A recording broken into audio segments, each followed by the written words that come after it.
Did British withdrawal from Philadelphia spark American hope? Indeed, here's the story straight up. June 18, 1778. A date that would go down as one of the quieter but hugely symbolic milestones in the American Revolution. Imagine this. After nearly 9 months of occupying Philadelphia, the British Army suddenly up and leaves. But why? Why would General Sir Henry Clinton, the British commander, just hand over one of the crown jewels of American cities without a fight?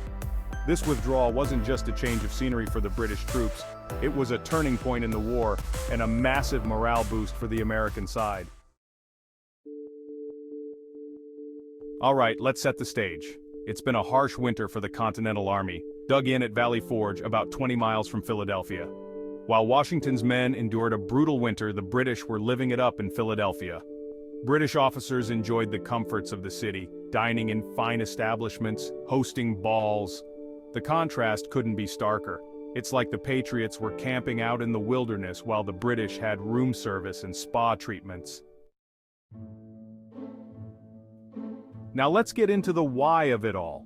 The British didn't just wake up one morning and decide Philadelphia wasn't for them. No, this was about shifting strategies. See, in Europe, the political tides were changing. Word of the American victory at Saratoga in late 1777 reached across the Atlantic, convincing France to enter the war on the American side. Yeah, that's right.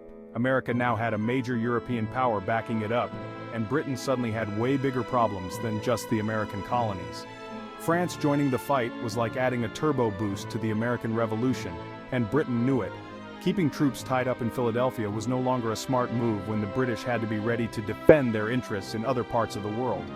So, with orders from London and a nagging need to consolidate forces, Clinton decided to abandon Philadelphia. But this wasn't just a military maneuver. This was a major PR win for the Americans.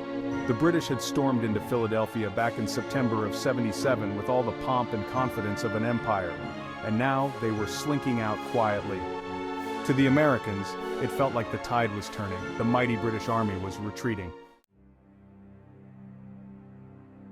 And so began what you could call the Great Chase. The British marched out of Philadelphia early in the morning on June 18th. Picture it, soldiers, horses, cannons, and wagons all snaking their way across the Delaware River and moving out into the New Jersey countryside. It wasn't exactly a smooth operation. Clinton's forces stretched for miles, an easy target if Washington could get his timing right. And that's exactly what he intended to do. Washington deployed his troops in a way that would allow them to harass the British every step of the way.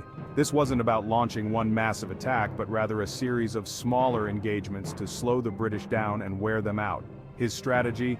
Bleed them dry in small doses. The Americans used guerrilla tactics, ambushes and skirmishes, knowing that if they kept the pressure on, they could turn this retreat into a disaster for the British. But Clinton wasn't going to let that happen without a fight.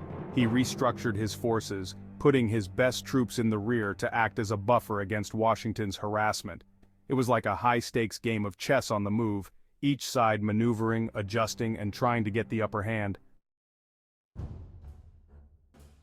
The climax of this retreat came just days later at the Battle of Monmouth on June 28, where the Continental Army engaged the British in one of the largest battles of the Revolution. It was blisteringly hot, and the fighting was intense, but in the end, neither side could claim a decisive victory. However, for Washington and the Continental Army, the battle symbolized something greater. They had stood toe-to-toe with the British on the open battlefield, and they hadn't flinched. The troops who'd struggled through the winter at Valley Forge had become a disciplined, effective fighting force. By the time Clinton's forces reached New York, the American pursuit had ended. But the impact of the Philadelphia evacuation was clear. The British had pulled out of the American capital, forced to adjust their grand strategy in light of a shifting global conflict. And for the Americans, the whole thing felt like a win. They'd pushed the British out of one of their key strongholds, pursued them across New Jersey, and proved that they weren't just a ragtag band of rebels. They were a real army, ready to go toe-to-toe with the Empire. In the big picture, the British withdrawal from Philadelphia was more than just a military move. It signaled a shift in the balance of power and sent a message across the colonies and around the world. The American Revolution was far from over, and the British had just been given a reality check. The Americans weren't backing down, and with France now in the mix, the fight for independence was about to get even more intense. So that's the story of how the British packed up and left Philadelphia. On the surface, it might seem like a simple act of pulling out troops, but in the context of the American Revolution, it was a turning point. The Philadelphia evacuation was a crack in the British armor, a sign that even the mightiest empire could be pushed back, and a rallying cry for a fledgling nation determined to stand on its own. And as we'd see in the months and years to come, this was just the beginning of the British realizing they were up against something much bigger than they'd ever imagined. That's the British evacuation from Philadelphia. From gritty decision-making to the high-stakes pursuit across New Jersey, every moment turned the tables for both sides and set the revolution on an entirely new course. Hope that hits the spot.